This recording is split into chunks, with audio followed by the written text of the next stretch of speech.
Hello and welcome back. In today's video I'll be talking about the LEGO UCS Slave 1.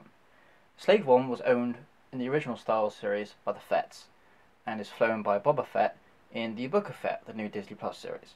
This set was released in 2015 and retired 3 years later in 2018, so if you wanted to buy it, you have to buy it second hand. It contains 1,996 pieces, RRP'd at just shy of 200 quid, and if you wanted to buy it used, it would cost you 270, it's inflated. And if you wanted to buy it new, 290. So it's definitely worth the money for a set to keep if you wanted to sell it on a later date. This stunningly gorgeous set can be displayed in two ways: in its flight mode, as I have it now, or in its display mode. This set is in fact true minifig scale, so it's designed to be a playable as well as displayable set. However, it's quite fragile in certain areas. These side panels, for example, are just attached by hinges. These wings are also very fragile, so I personally wouldn't advise using it as a playable set, but apparently according to the designer it's designed to be both. Whilst we're here looking at this side profile, I just want you to take a look at and notice and admire the slight angles and the varying angles. We have the red sloped angle just down there, this angle that goes up here, and even the slight angle that comes down here. 3 different angles, and then the sloped front. So a lot of attention to the shape and angles in this model was paid attention throughout the 3-month design period. So that's just got to be admired because it's just beautifully created.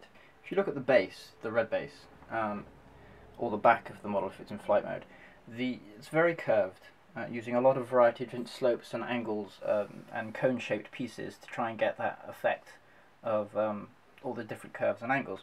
As well as it being curved, it's a bit kind of lumpy and chunky in certain places, especially with this big giant piece here. Just looks slightly out of place, but they did an amazing job to get such curves and different angles on a model, considering it was created back in 2015 when certain curved pieces that we have today weren't around back then. Next I want to just take a look at these wing pieces on the side here, but before I go into a more close-up and more detailed chat about those, I want to just show you how it's cleverly designed. It's designed such that it's like a gravity aided gimbal, so that when you go between landing mode that it's in now and flight mode, they will always stay flat to the ground. So you can just see there, it's going off the camera a bit now, but they will remain pretty much roughly flat. It's a bit stiff because I've had this model built since I've had it about 2 years ago, and I've not actually taken it apart. It's that good. I enjoy it on my display. I love it. But yeah, that wing design's amazing. I absolutely love it. It's very clever. So taking a look at these wing panels on the side in a bit further detail, there's lots of small tiny pieces creating small little bits of detail on the pipework and the shape of it. I think they've added, I haven't got a lot to say, but I think they've added a great amount of detail, care and attention to these wing pieces. And a little bit more detail has gone into the stickers that are on each wing on both sides of this model. Both different, and so to create a little bit of asymmetry amongst the model, which I think is another fantastic and cool detailed feature. Another bit of small detail to add about the wings is that you have this small little winglet at the back here that pivots with the wing, but I believe you can, it's a bit stiff again, but orientate it however you want it to look, and that's on both sides. Another feature and another angle I just want to take a quick look at before we look at the cockpit in detail is the back entrance and loading ramp to the inside of the ship. So there isn't a huge amount of functionality here. The guns move, but we can look at that later. But there is a little loading door that you can open here, and in the shade there is actually a carbonite version of Han Solo, which you can't see too well, but we'll look at it later. But he does just click on there and stay on that loading door. The sad thing about this model is there is no interior.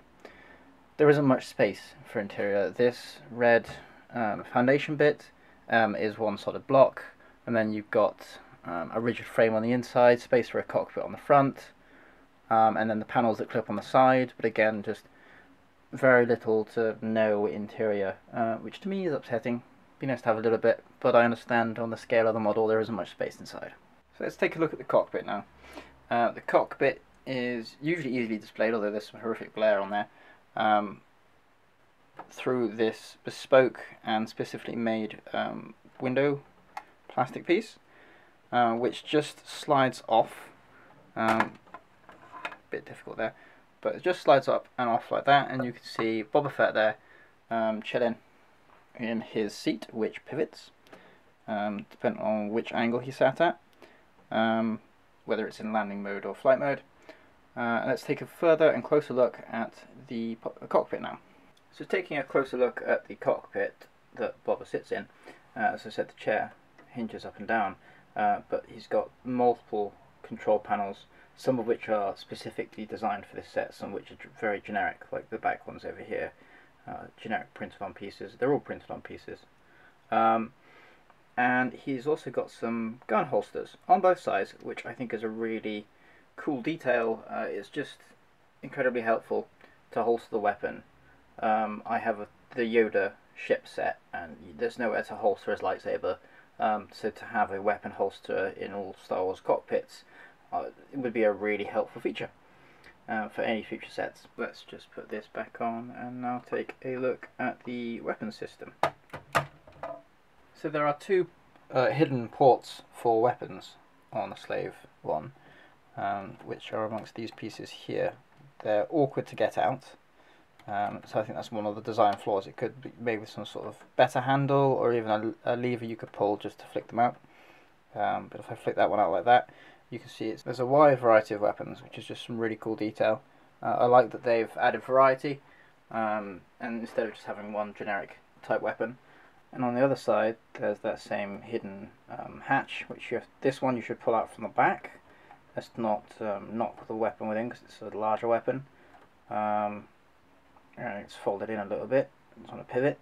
So you've got a missile launcher and two other types of weapons that are found on the other side. But it's just adds a bit more asymmetry to the set and another variety of weapon.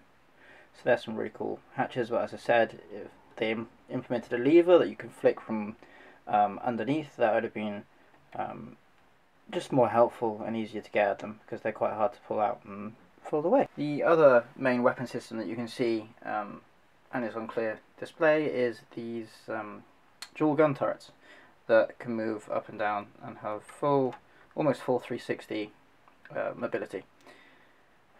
They're actually quite detailed for just some guns. I've got a couple of extra pieces on there just to add some detail that would otherwise be classed as unnecessary, but I love it. It's a UCS model, so it's supposed to have lots of detail. Again, I think it would have been really handy to have like a cog mechanism hidden at the back, so that you could twist the cog and rotate the guns up and down instead of having to handle them like I am. So I just want to show you the back before I move on to talk about the stand and the minifigures, because I feel like they've put a lot of time and attention to how the back looks.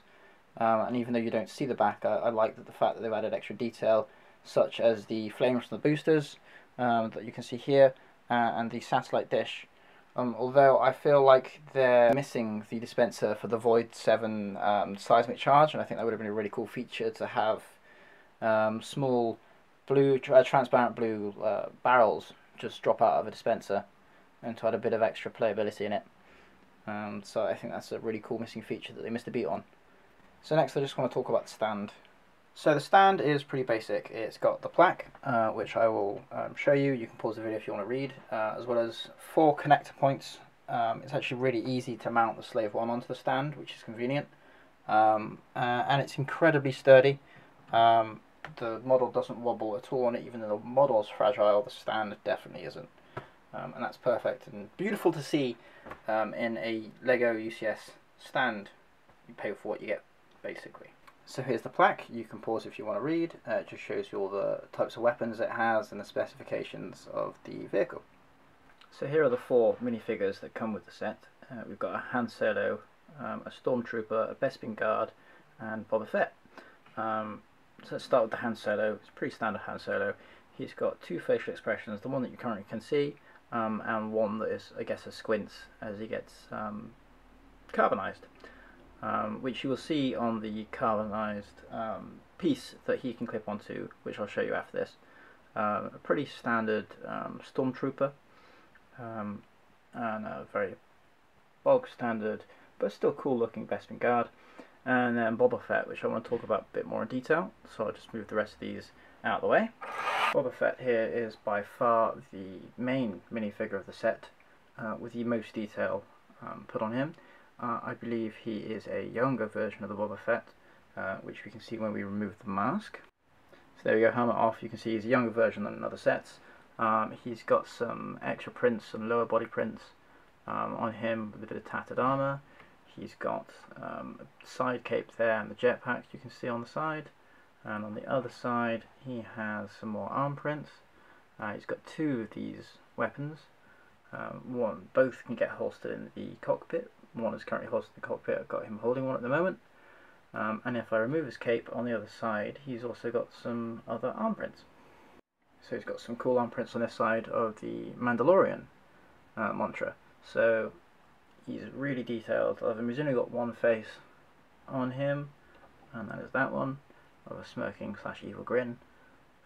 But there's so much detail to him. He's an amazing minifigure, I love it.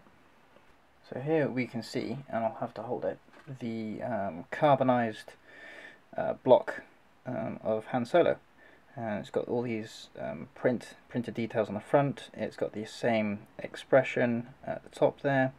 I like how he's partially buried down here, so it's not a full minifigure showing. And it's got places to clip both top and bottom. It's also got these side prints just down here, and on the back you have a place to clip your Han Solo. So your Han Solo minifigure can actually clip onto the back there, and just a nice way to make it more realistic, more playable, and just to hide him away whilst he's carbonized. So that's a really cool brick feature for functionality and playability. So that's all I have to show about this set. So to summarize, I think it's a must-have. It's amazingly detailed. It's a fantastic set. I love the craft, both in the Star Wars series and in the Lego version. It's my second best UCS set that I have. Top is obviously the Millennium Falcon. Despite the fact that there are some things missing, like ease of access to the weapons hatches, and the lack of interior and interior space, I still think it's a fantastic set. And I picked it up for £200 used, so equal to RRP. And considering that Boba Fett minifigure is priced at about 65 to 70 quid, according to Britset.com, which is about a third of the price, I think it's a decent set to just have, to hold on to, and if it's something you do to resell at a later date, I think it will still continue to appreciate in value. Thank you for watching. If you want to see more videos like this, feel free to subscribe. You've been watching Unbricking It. See you next time.